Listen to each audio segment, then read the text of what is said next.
এবং মমতা ব্যানার্জি লোকলজ্জার ভয়ে ভ্রূণ হত্যা করেছেন। সেই নার্সিংহোমের নামটা মতো আমি দিয়ে দিয়েছি। বইটাতে আমি লিখেছি মমতা বন্দ্যোপাধ্যায় অবিবাহিত নাও হতে পারেন, কিন্তু বিবাহিত, বিধবা এখন। তার স্বামী তো মারা গেছেন, রঞ্জিত ঘোষ বলে তার যে স্বামী ছিল সে তো মারা গেছে। বললে হবে নাকি? তাহলে কোর্টে এসে গেছো, কোর্টের মামলাটা করছো না কেন? 12 বছর ফেলে রেখেছো কেন? আমি তো একাধিকবার মামলাটা আবার তুলিয়েছি, কিন্তু তোমরা তো পিছিয়ে গেছো। মামলাটা করে যদি তুই, তাহলে তোমাদেরই দোষ, তোমাদেরই দুর্বলতা। জানি তো মামলায় সমস্ত মিথ্যে কথা বলা হয়েছে, আর আমার বইতে সব সত্যি কথা বলা হয়েছে, প্রত্যেকটাই backed up by official document. হাইকোর্টে গিয়ে যখন 12 বছরও তারা মামলা নিয়ে আর এগুচ্ছে না, বোঝাই যাচ্ছে যে তারা জানে যে তারা হাইকোর্টে হারবে। অভিষেক ব্যানার্জির বাবা হচ্ছেন মমতা ব্যানার্জির 3 নম্বর ভাই অমিত, আর মা হচ্ছেন ওদেরই এক আত্মীয়া লতা ব্যানার্জি। সেই বিয়েটা নিয়েই তো মমতা ব্যানার্জির বিয়েটা ভেঙে গেল।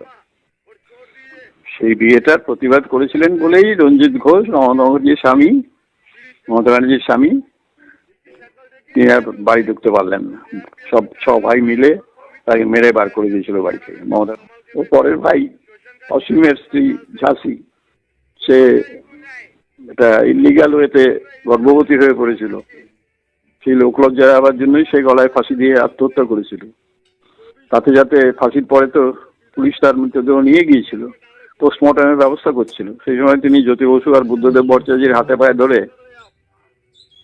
যাতে পোস্টমর্টেম না হয়, কারণ পোস্টমর্টেম হলে ধরা পড়ে যাবে সে গর্ভবতী ছিল, অনুমতি আদায় করলেন। পোস্টমর্টেম ছাড়াই মৃতদেহ পুড়িয়ে দেওয়া হলো। পুরো বেআইনি কাজ। হাইকোর্টের অর্ডারে আমি সদস্য আছি, মমতা ব্যানার্জিও তৃণমূলের সদস্য নন। প্রত্যেকদিন বাথরুম করতেন, প্রত্যেকদিন মলত্যাগ করতেন, কোনো অনশন উনি একদিনও করেননি। দিনের বেলা বালিশের তলায় চকলেট লুকিয়ে রাখতেন হতো, পর্দা আড়ালে স্যান্ডউইচ খাওয়া হতো। আমি বইটা লিখেছিলাম 12 বছর আগে। বইটার বিরুদ্ধে একটা মামলা করেছিলেন মমতা ব্যানার্জিরা, সেখানে স্বীকার করে নিয়েছিলেন যে আমি তৃণমূল কংগ্রেসেরই সদস্য, আর সেখানে অনেক মিথ্যা কথা বলেছিলেন নিজের সম্বন্ধে এবং দল সম্বন্ধে। আমার বিরুদ্ধে 1.5 কোটি টাকা ক্ষতিপূরণও চেয়েছিলেন। সেই মামলা 12 বছরেও কিছু এগোয়নি। এই মিথ্যে মামলা, বুঝতেই পারছেন, ভুলভাল কাজ করেছেন। এনিওয়ে, আমাদের বাঙালির দুর্ভাগ্য যে বিধান রায়, প্রফুল্ল সেন, অজয় মুখার্জির মতো মুখ্যমন্ত্রীর পরে আমরা এমন একজন মুখ্যমন্ত্রী পেলাম যার পায়ের নখ থেকে মাথার চুল পর্যন্ত দুর্নীতি করা। অভিষেক ব্যানার্জির বাবা হচ্ছেন মমতা ব্যানার্জির 3 নম্বর ভাই অমিত, আর মা হচ্ছেন ওদেরই এক আত্মীয়া লতা ব্যানার্জি। সেই বিয়েটা নিয়েই তো মমতা ব্যানার্জির বিয়েটা ভেঙে গেল। সেই বিয়েটার প্রতিবাদ করেছিলেন বলেই রঞ্জিত ঘোষ, মমতা ব্যানার্জির স্বামী, তিনি আর বাড়ি ঢুকতে পারলেন না।